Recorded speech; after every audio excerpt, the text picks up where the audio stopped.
Saan ang knife set ko? Hindi ko alam. Bakit sa akin mo tinatanong?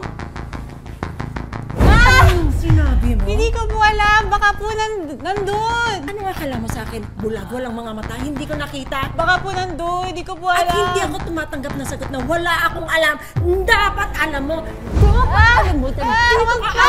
Dapat alam mo kung nasaan ang knife set ko. Ako po. Hindi ko po nasaan. Andito po. Tinago ko po. Andito lang po, ma'am. Nasaan? Ilabas mo. Ito po! Ito po! Nililinis ko po kasi. Ay, isa ka pa? Pasensya na. Ay, tama kayong dalawa. Aray ko! Bagay kayo sama. Walang alam. Ikaw nagtatago ka. Hindi ka nagpapaalam sa akin. Inutusan niyo ako! Ano? Eh, bakit hindi mo sinasabi sa akin? Inutusan mo siya! Sama kayo ang hina ninyong dalawa! Tawang-sawa na ako dito! Ay! Alam ko lutong bahay to. Di ba yung kinol natin si Miss Monica? Ba't si Olga yung dumating? Prepared ako. Lagi akong kontrabida. Okay. Ano ba, hindi ba dapat? Okay na? Okay na. Pwede na. Ka ba? Pwede Hindi na. mo masyado, no? Magluluto po tayo dito. Hindi po tayo mag-aaway. Hindi ko naman alam. Hindi nyo naman ako inabisuhan. Hindi ako prepared. Gusto mo mag-artista, chef? Mga kapitbahay! Kitang-kita nyo naman ang ating guest today, ang isa sa mga pinakamagaling na kontrabida sa balat ng industriya. Hindi mo pa na-experience. Hindi pa, pero gusto ko po talaga kayo maka-work. Ayan. Let's all welcome mga kapitbahay, Miss Maricar de Mesa! Welcome po sa Lutong Bahay. Hindi naman ako nagpunta dito para pamigay ang anak ko eh. Nandito ako dahil gusto kong kilalanin siya ng ama niya.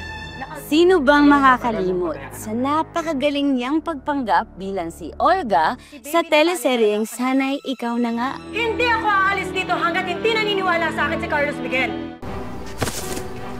Pati na ang iba't iba pa niyang role na talaga namang kinaiinisan ng marami nating kapuso viewers. Hara-hara ka kasi. Ang isa sa mga dekalibreng kontrabida sa industriya, mga kapitbahay, Miss Maricar de Mesa. Yun, opening na opening. Ang taas natin. I know. Ganyan ako palagi. Prepared. Kamusta po ba feeling? Hindi pa po ba kayo nagsasawa sa inyong mga kontrabida roles? Ay, minsan na kapag gano'n, ito hinihingal. Ito, hinga muna.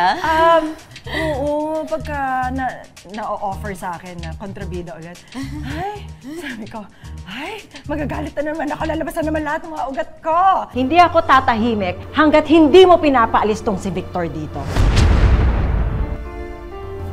Alis.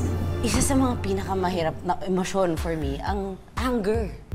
Paano kayo nakakahugat? More than umiiyak. Crying, yeah. Kasi ang hirap dayain ng galit. Galit, totoo. Ramdam mo pag fake eh. Ramdam mo, kita mo agad. Sa pagbabalik natin mga kapitbahay, i-read natin ang bag ng isang kontrabida. Ano kayang laman?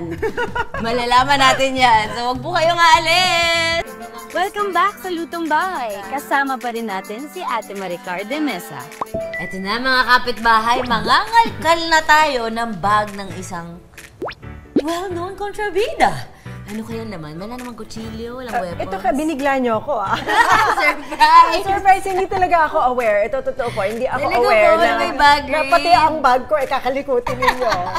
Kasi para may twist, may categories na lang po tayo. Oh, okay. So magbibigay ako ng category, tapos kayo po magpapakita o maglalabas sa bag okay, nyo. sige. Number 1 category, ano ang pinakamahal na bagay sa bag niyo? Malamang yung bag. Yung bag mismo. bag. Well, feeling ko naman din. Hindi ko nga siya na makawakan yata. eh. Ito Oo, na yun. Mind you, vintage siya. Oh, talaga? Oo, I've had it for years. Oo. Pwede bang i-reveal ang estimate ng kung magkano? Oh no, I have no idea. Nakalimutan na. Basta I'm sure nasa over 100. So 6 digits for sure. Meron bang gamit sa bag mo na regalo sa'yo? Regalo! Nabigay sa'yo. Teka nga. Tsaka sino pong nagbigay? Oo. Phone ko. Regalo siya? Oo, regalo siya. Sino po nagbigay? Huwag na natin sabihin yung pangalan niya. Ano naman po yung pinakalumang thing? Eto, Sa bag teka, ninyo. luma. Ito, cute to. Matagal na sa inyo. Teka Teka, baka mabukas. Ano yan? Mint? No, it's a tin can. Okay. Yes, ng mint, correct. Pero, ano na po naman? hindi ko maalala kung saang parte ko ng mundo, Mundo nabili nabili, to. pero- But, Anong laman? look.